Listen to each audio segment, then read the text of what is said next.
Magical girls are pretty cool, huh?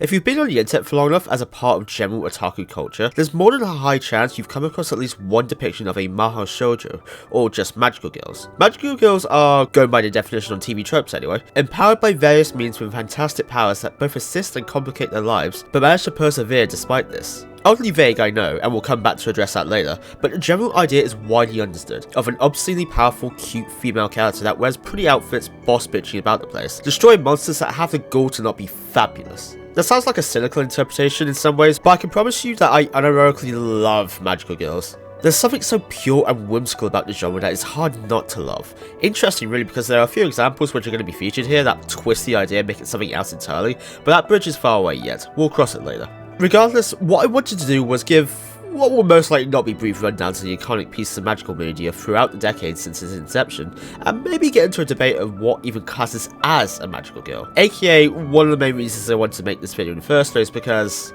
I thought it'd be fun. The other main reason I wanted to make this video is that I was largely inspired by Overwatch 2's Season 16, when a battle pass put a heavy emphasis on magical girls, and the mythic skin for that season was the incredibly pretty Heart of Hope Juno, along with a merciful Magitech weapon skin for Mercy. That was back in April of last year, and Overwatch 2 is in Season 20 now. Writer's block is a bitch. On the Overwatch thing, while this is obviously not an Overwatch video, a large majority of the background footage will be Overwatch gameplay, because I ain't gonna fight YouTube's copyright system when it comes to showing anime clips and such, so it will probably just be screenshots for a lot of it. I doubt even the magical girls will often godlike powers can fight the broken fair use system. Well, anyway, from anime to games and even books, manga, here's my brief dive into the whimsical, sometimes messed up world of magical girls. To preface, I want to profusely apologise ahead of time for likely butchering name pronunciations, whether that be for people or things. I'll try my best, but even still. And when it comes to talking about manga, while it won't be a primary focus, I will mention them wherever I feel necessary, like when I'm talking about a particularly big or important magical girl series. So, what even is a magical girl series, and what defines a magical girl? While the latter is a question that will help us out later, magical girl series bear strong roots in both the shoujo and moe genres. The shoujo genre is very much aimed towards teenage girls, much like how the shonen genre is aimed towards teenage boys. The former focuses on relationships and personal growth, and the latter is more action heavy. Not to say there isn't sometimes crossover between the two. The moe genre is one of cute things. Think Lucky Star's art style, or even Clannad's, and its characters' weird far apart eyes, both typically showcasing female characters doing cute things or making cute noises. This is a genre that also has roots in the Bishoujo genre, but if we keep going further down this rabbit hole, we might never resurface. Regardless, the magical girl genre is intertwined with these two subgenres, downright obvious in innumerable cases that I really don't need to highlight because I trust you can see it for yourself. Plus, the genre's whole thing is about empowering young girls through giving them hope and showing them that they can do anything, by allowing them to project themselves onto the young girls in these situations. That's not to say the genre is exclusively a female one. There is definitely a male demographic that also watches magical girl anime, usually for the moe element or the unabashed fan service in a lot of cases. But that's also just the case with anime in general. Doesn't matter how you identify, you can watch whatever you want if it makes you happy. As for what defines a magical girl, while I did give the brief definition at the start of the video, I want to expand on it a little more. Okay, so if I were to give you a picture of a magical girl, what could you immediately get from it? A cute design with pretty, often extravagant outfits, possesses some kind of tremendous power brought about by an over-the-top transformation sequence. That's my definition anyway. And I will admit, for the sake of a segment later, there are parts of that could be swapped in and out, given how broad magical girls are in reality, more than just a straight label. I don't see a better place to start than, well, the start, where everything began for this beloved genre. Now, I'm sure you'd be surprised to hear that the genre originates in Japan, specifically the 1960s. Despite knowing how far back animation truly spans in terms of its origins, it's always fascinating to me to hear how it's always been widely present in some way. Anyway, the genre originated from witch girl anime, typically depicting young girls running around with broomsticks and waving wands about to cast spells via their magical powers. Witches tend to have a negative connotation about them, seen as the evil counterpart to wizards, an interpretation I feel might be rooted in misogyny, with how witches are usually, well, female. However, witch magical girls in anime are portrayed this way, with the series usually being innocent coming-of-age stories, works that would focus on young characters' transitions into early adulthood, or sometimes other aspects of life, like parenting. A few examples include Scott Pilgrim, Everything Everywhere All at Once, and a little more fittingly, Kiki's Delivery Service. On a side note, I've been binging a lot of Studio Ghibli movies recently, and Kiki's was one of them that I decided to watch, and my god man, it's no wonder Studio Ghibli has been put on such a high pedestal for so long. Their worlds feel so lived in and imaginative, even if some are more down to earth than others, and just so beautiful to look at. And the characters are incredibly relatable too a lot of the time. Look, I'm no movie critic, I'm sure that's obvious, but I really love Kiki's Delivery Service. I guess Kiki can be considered a magical girl too. Speaking of which, that comes across better in written. The first case of a witch girl anime was Mahosukai Sari, or Sari the Witch. In truth, it originated as a manga in 1966, written by Mitsuteru Yokoyama, who also wrote Tetsujin 28 Go in 1956. One of the first instances of a mecha series, one that Guillermo del Toro has cited as an influence on Pacific Rim. Alright, sure. Shortly after Silent Witch's serialization in 1966 in Shueisha's Ribbon magazine, a monthly shoujo magazine that began in 1955, and is still going to this day actually, it got an anime adaptation the same year by Toei Animation, would you believe, best known for One Piece and Dragon Ball. Obviously, the genre didn't stay as innocent as a flower, maturing a little in the 70s with a focus on a slightly broader age demographic, dealing with aspects like the sense of responsibility. You know, the Uncle Ben quote. But the 70s were also when the genre started to focus a little more on fan service. I'm sure I don't need to explain what I mean by fan service, but there's plot and then there's plot. I think the most notable example of this mature fan service focused approach is Cutie Honey. It started out as a manga on October 1st, 1973, written by Go Nagai, and was published in Weekly Shonen Champion, and then was adapted into an anime just 12 days later on October 13th by Toei Animation again.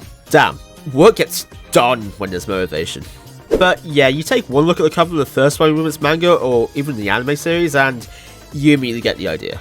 Now, with the characters typically being young, you can see a few issues here, but I think I'm desensitized to it. After all, I did watch High School DxD as one of my first proper anime, and like 3 times no less back when I was 16, but maybe that suggests a big problem now that I'm saying it out loud.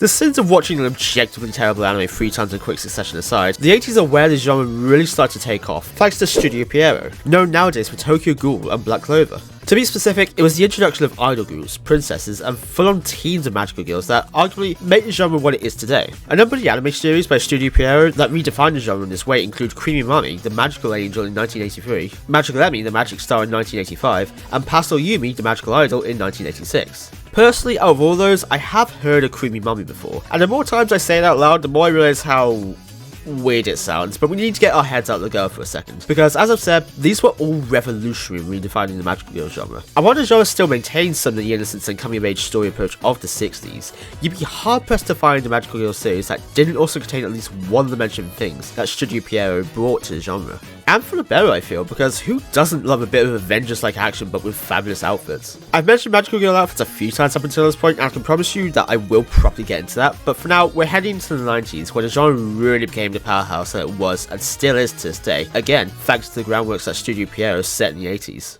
Now, you may be wondering, how did the genre become a powerhouse in the 90s exactly? Well, several reasons. Anime at the time was becoming more widespread outside of Japan, with the likes of the big 3 in Rurouni Kenshin, Yu Yu Hakusho, and of course Dragon Ball Z being translated into English and shown on channels such as Cartoon Network, rest in peace, during its late night Toonami blog, or the Sci-Fi channel, which is now just known as Sci-Fi. It wasn't just through TV channels though, as with the rise of DVDs and the slowly fading prevalence of VHS tapes, that's how lesser known anime really made the rounds amongst dedicated anime fans, creating a whole subculture in and of itself. It's genuinely such an interesting subject, but I'm not going to go into it in great detail here because it's obviously not the subject of the video. What is magical girls, duh. And the 90s is the decade when the genre came out swinging. By Shoujo Senshi Sailor Moon, or just Sailor Moon, in 1992 by Toei Animation, adapted from the 1991 manga written by Naoko Takeuchi, and published in the shoujo magazine Nakayoshi.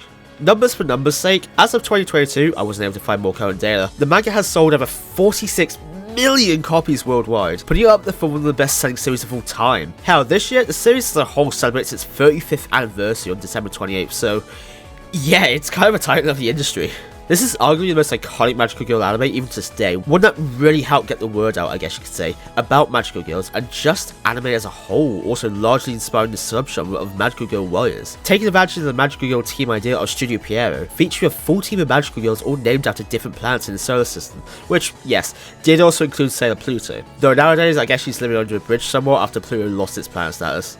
I guess the moon isn't a planet either, but shut up. I say the funny. Plus, going back to Sailor Moon inspirations for a moment, did you know that both Neon Genesis Evangelion and Hunter x Hunter were inspired by the iconic Magical Girl series? Ava, because according to the director of the anime, Hideaki Anno, with the character Misato Katsuragi, he chose to design her with a similar hairstyle to Usagi Tsukino in her human form, imagining her as a grown-up version of the character, which, considering certain scenes from the show, oh god, Usagi fell off in life. But the director even wanted a Japanese voice of Usagi, Kotono Mitsuyoshi, to voice Misato. And in Hunter x Hunter's case, the manga's author, Yoshihiro Togashi, is married to Naoki Takeuchi, and the series features plenty of references to his wife's series, such as Carlotta Soldig, whose design took heavy inspirations from Hataru Tamare, or Sailor Saturn. Pretty cool, right? Now, if only Togashi could finish the series. There was also Magic Knight Raya in 1994 by Tokyo Movie Shinsha, which fascinatingly blends fancy RPG elements with magical girls. It's one I haven't heard about this one before, that sounds really cool. And Card Captor Sakura in 1998 by Madhouse. Wait,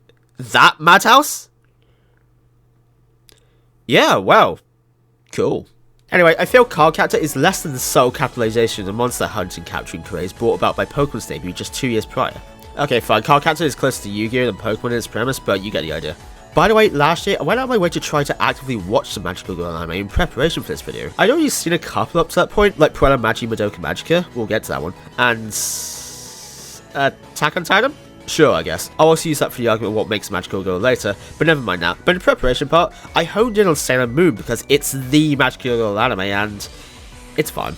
It has that 90s early morning cartoon feel, one that I feel weirdly nostalgic for despite not having grown up in that era. But it's basically the same thing each episode in terms of pacing, which, okay, sure, there's not necessarily anything wrong with that. I do genuinely love the Pokemon anime, and that arguably suffers from the same issue a lot of the time. But I was also watching it dubbed because I generally don't mind watching anime dubbed sometimes. It allows me to multitask a little easier, and the Sailor Moon English dub is honestly not that bad. It has that authentic early anime dubbing feel to it that I love. However, to address the elephant in the room regarding the dub, spoilers for an anime from the 90s I guess, there's a surprisingly prominent gay relationship between two of the Sailor girls, which is really progressive in the 90s mind you, between Sailor Uranus and Sailor Neptune. Is the elephant in the room the presence of a gay relationship? No, grow up. The issue lies with the Western dub where, for what I can assume to be immature conservative reasons, was done away with, just making them cousins, yet the romantic undertones remained.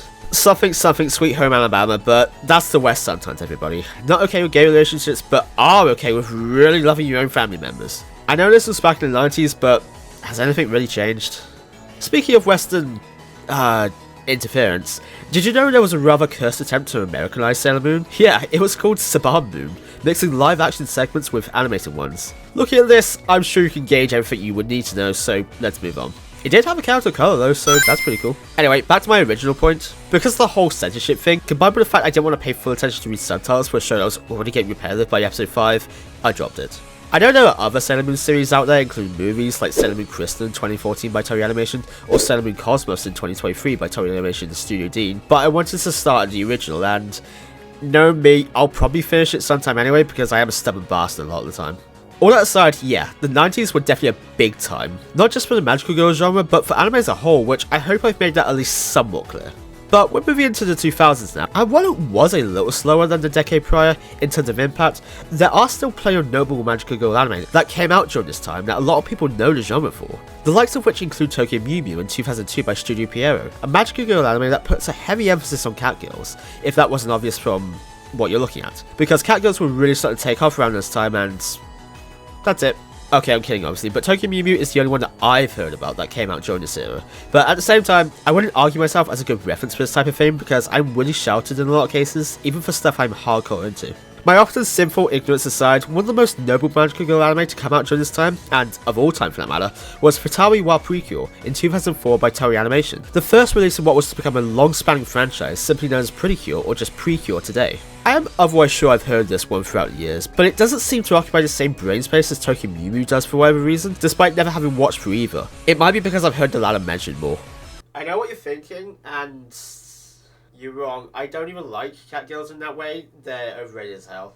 I prefer Rabbit. Pretty Cute is a lot like Sailor Moon in its approach of a team of magical girls uniting to take on the forces of evil. No, not that, we'll get there. As of today, across its many different series, it spanned over 1,000 episodes. And after rival One Piece and its sheer audacity of claiming it's only now moving on to its second season. "Oh, just give it a shot, it's only one season." The evil and nefarious One Piece in the corner. Sorry, I'm spamming jokes like it's my taunt on a fighting game or something. Getting back on track, the success of Pretty Cure even spawned some video games. Now, this is the first time I'm mentioning game adaptations, and while I can assure you that series like Sailor Moon have received their fair share of games, as a title of anime as a whole, you can kind of expect that, like Sailor Moon Another Story on the SNES, apparently one of the better Sailor Moon games, but I feel like with Pretty Cure, it needs to be highlighted specifically because of how successful they've been.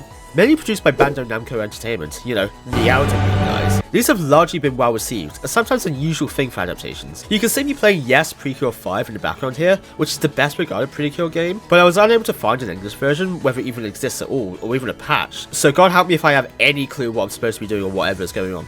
From what I can piece together at least, it plays a lot like Fire Emblem, as in a tactical unit movement based RPG, but with minigames that you get thrown into when you run into a monster? Man, I really don't know. It's a shame I can't read Japanese because I'm probably missing out on a hidden gem here. I don't have the fortitude to force myself through it anyway. I'm the type of person who needs proper direction and not just flailing around until something works. Either way though, Pretty Cure has become a staple in the magical girl genre, and its success is nothing to scoff at. I honestly feel bad that I wasn't familiar with the series before this video. So, now we're moving up into the 2010s and wow, what a decade for the genre. I alluded to it at the start of the video, but despite all the frilly dresses and whimsical colours, as well as the innocence of just warding off evil, while the genre remained true to its roots in the 2010s, those roots became twisted, which I hear can be bad for plants in some cases, but the point is, the 2010s are where magical girl anime decided to try a different take on the formula, and enact suffering on both the magical girls themselves and the viewer. Yeah, things got mad fucked up for a while here. Obviously, it wasn't all doom and gloom. Some magical girl anime that released during this era, while still comparatively darker, didn't go all the way with a new edge, like Symphogear in 2012 by Satellite, and even stuck to the roots of the genre like,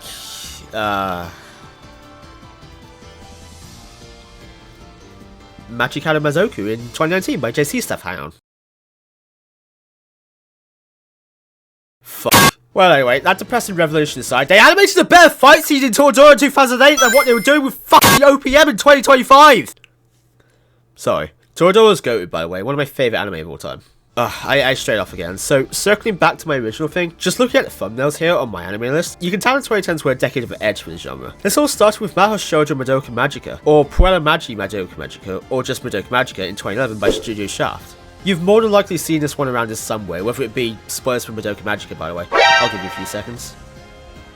The infamous scene of Mami Tamori getting killed and fucking eaten in episode 3, the constant unending suffering of Homura Akemi, and her inability to save Madoka in any universe, not from a lack of trying mind you, or this godforsaken housewarming I just want to kick into the sun. As you can gather, Madoka Magica is one of the few magical girl anime that I've actually seen through until the end.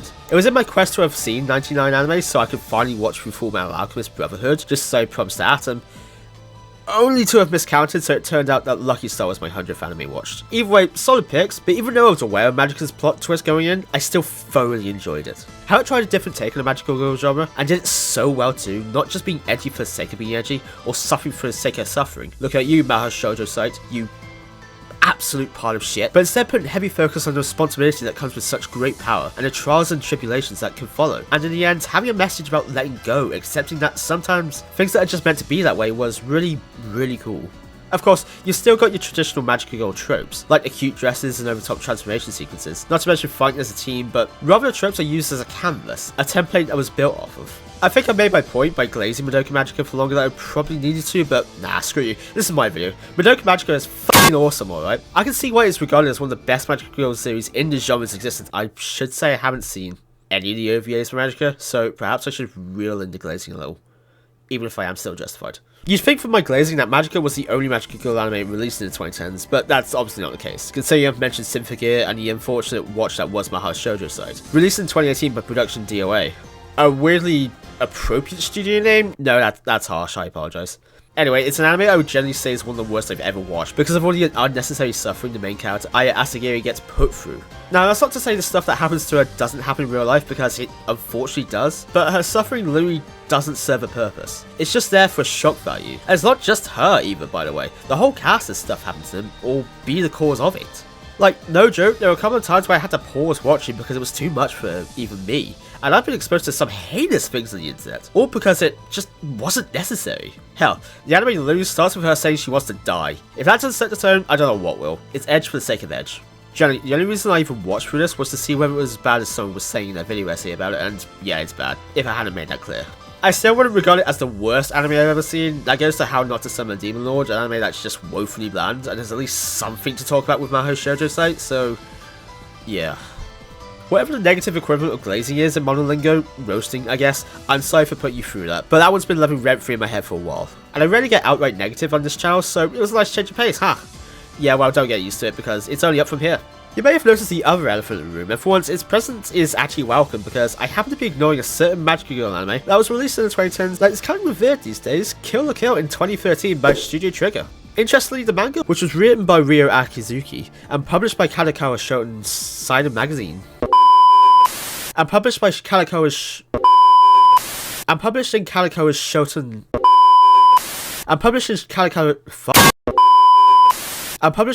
Shoten Seinen magazine, and published in Kadokawa I can't do it. And published in Kadokawa Shoten, and published in Kadokawa Shoten Seinen manga. Oh no. Oh no.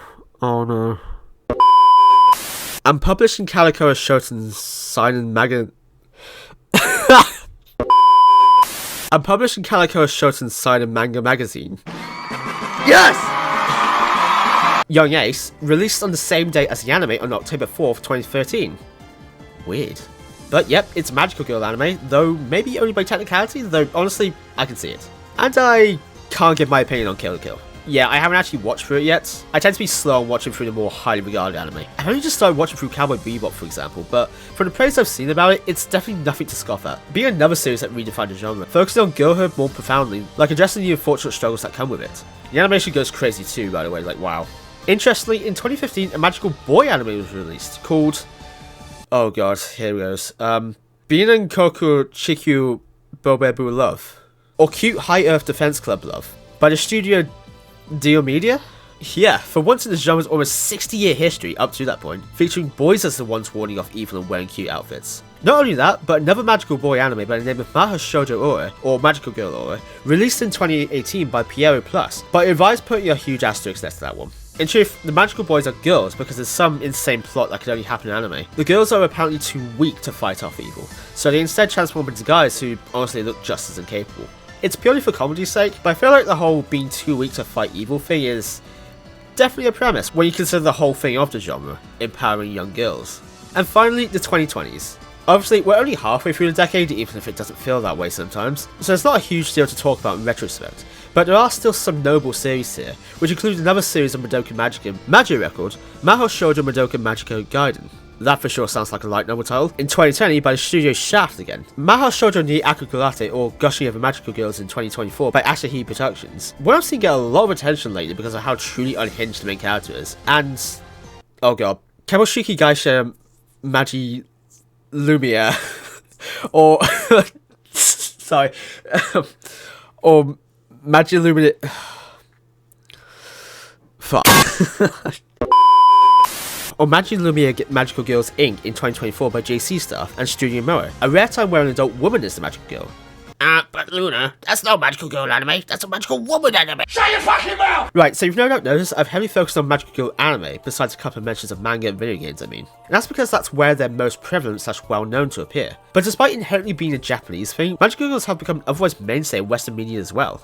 To preface, with very few exceptions, I haven't actually seen any Western-made media that features magical girls for myself. I know of them, granted, but if you're expecting anything more than surface-level summaries, you're out of luck. I am one guy with interests that are constantly fighting for priority. There's not much else I can really say.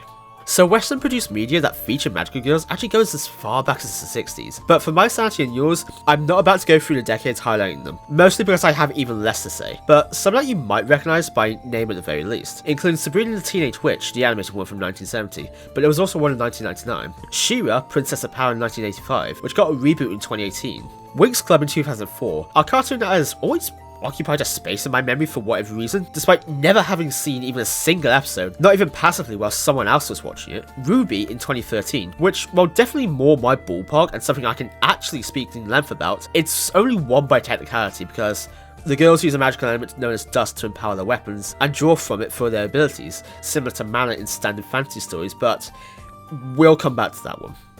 I'm kidding, we won't. Not yet. Continuing on, there's also Steven Universe in 2013, Star vs. the Force of Evil in 2015, probably the most direct example of a magical girl cartoon so far, Miraculous, Tales of Ladybug and Cat Noir, something I already know of because Christina V voices Ladybug, and I'm a huge fan of V's music. There's also The Owl House in 2020, and K-pop Demon Hunters in 2025? Yeah, okay, I can see it. A super fun movie, by the way.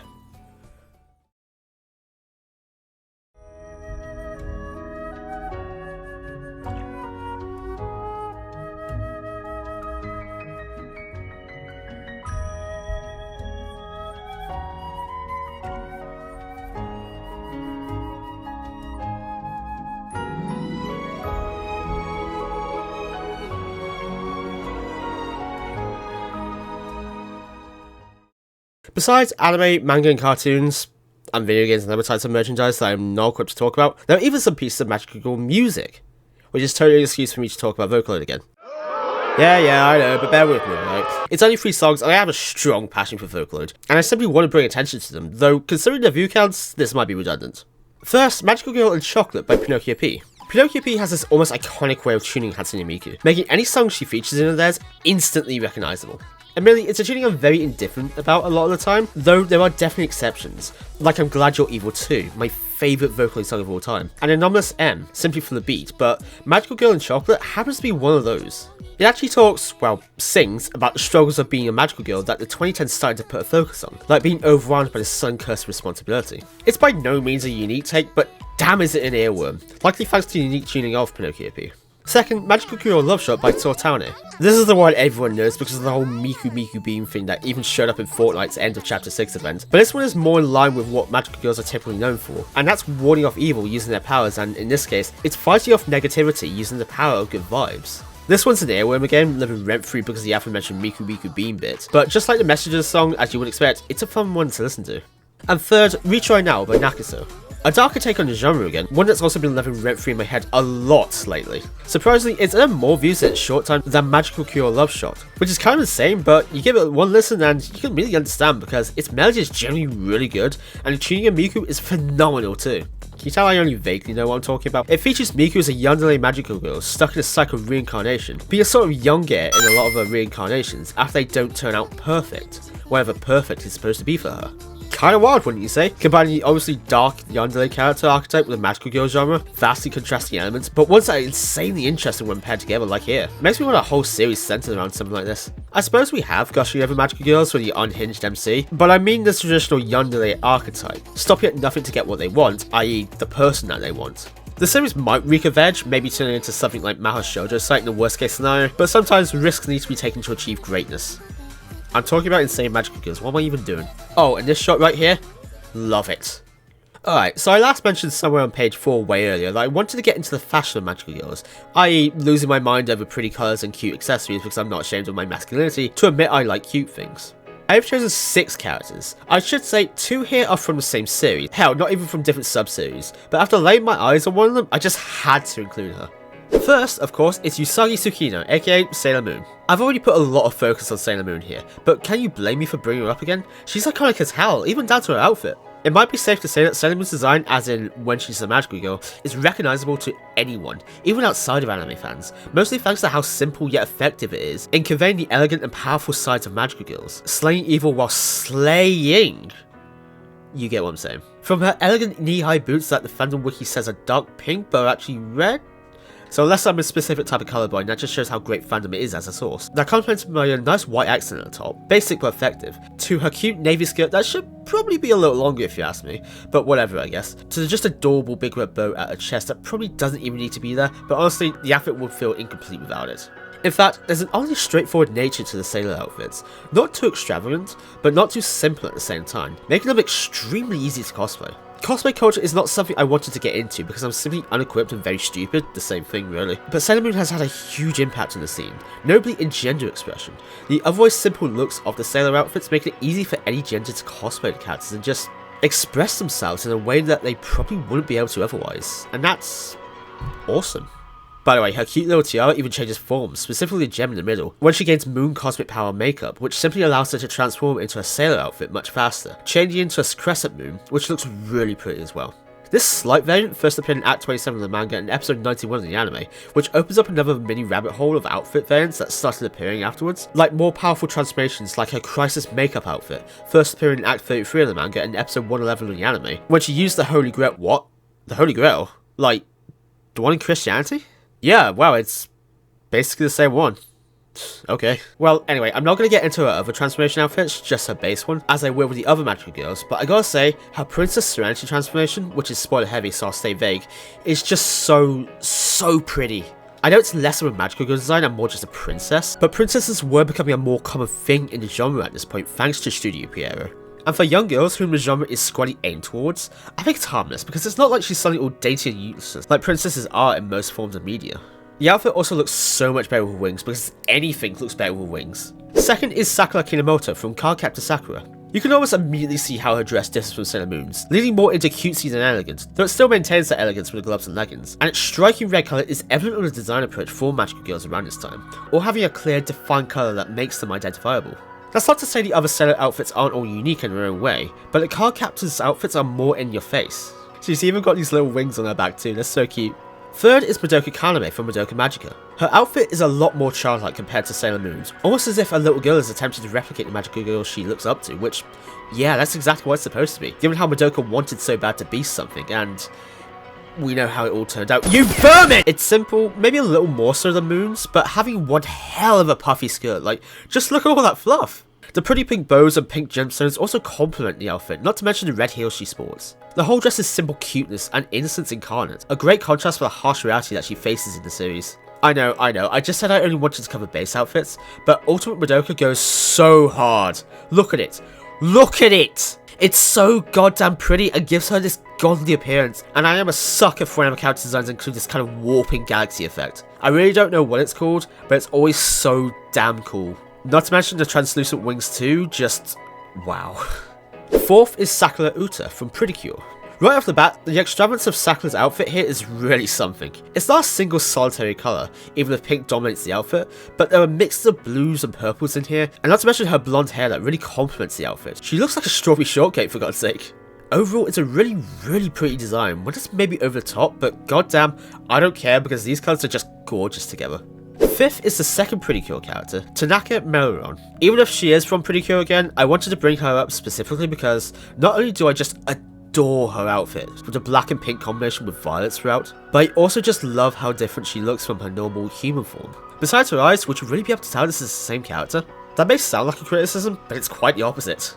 Finally, a rather unique one. A character who's not from a Magical Girl series and is kinda who inspired me to make this whole video. Juno from Overwatch 2 and a Heart of Hope mythical skin. This one's a little difficult to tackle because of how mythical skins in Overwatch are known for their different levels of customization that make the skill feel like it belongs to you.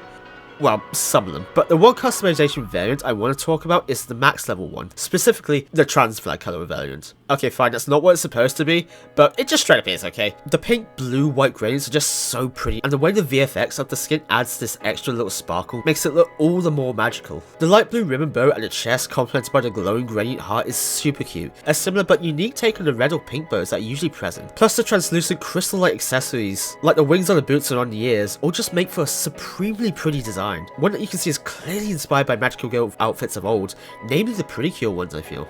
There's even this bonus effect that goes off when you melee sometimes, which I think is really cute.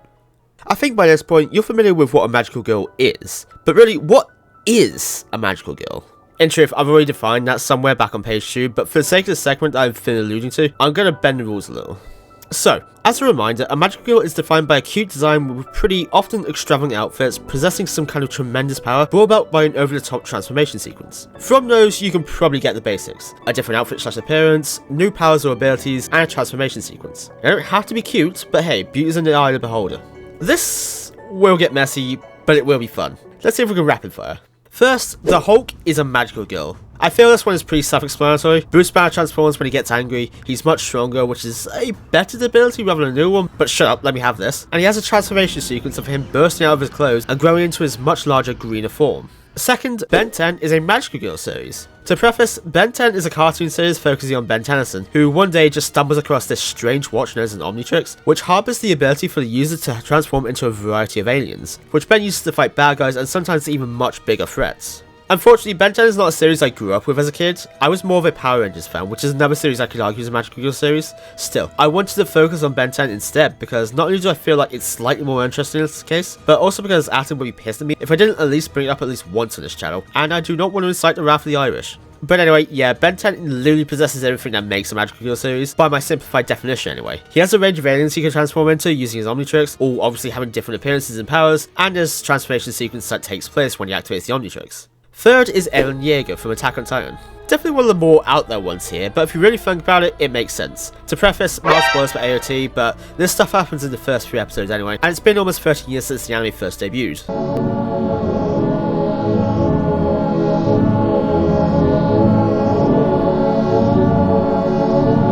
He transforms into the Attack Titan via an electrifying sequence. He certainly looks different, and even if his abilities are just throwing hands early on, it's technically different to how Eren fights in his human form, so it counts. Fourth, K-pop Demon Hunters is a Magical Girl movie. God, I love this movie. Anyway, the hit 2025 animated movie that features K-pop singers who hunt demons, no really, is something I would class as Magical Girl media. Not just for the obvious reasons, like Rumi, Mira, and Zoe possessing powerful hunting abilities that can be likened to magical powers, like being able to materialize their weapon out of nowhere, or their superhuman ability to just survive extremely high falls, having a transformation sequence, or...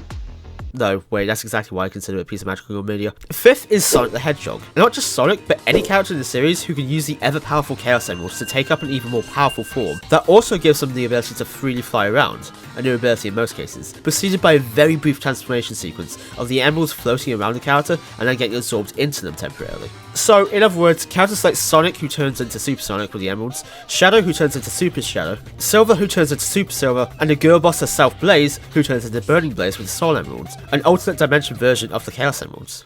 Sixth is Bayonetta from Bayonetta.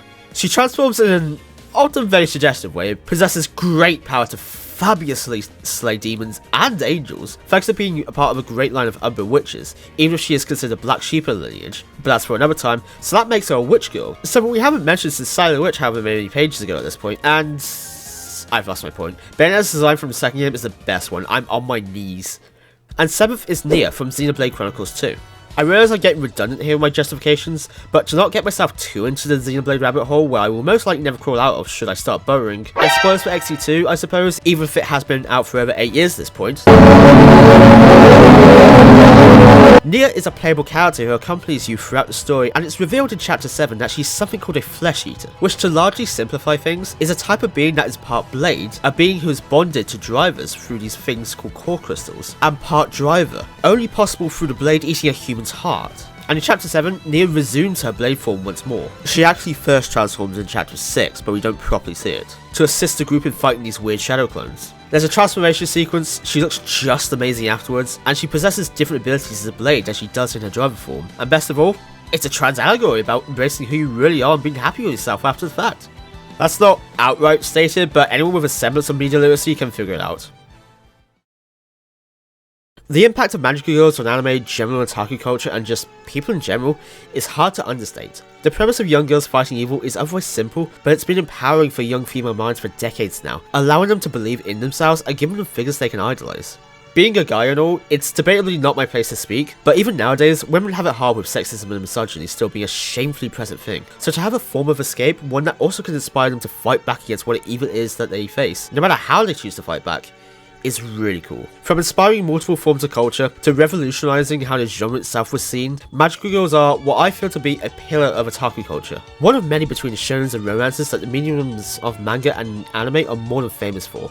And one that I hope won't go anywhere anytime soon, and will continue to bless us with beautifully extravagant outfits that are just asking to be cosplayed, and stories that will inspire so many young people into maybe looking inward and giving them hope.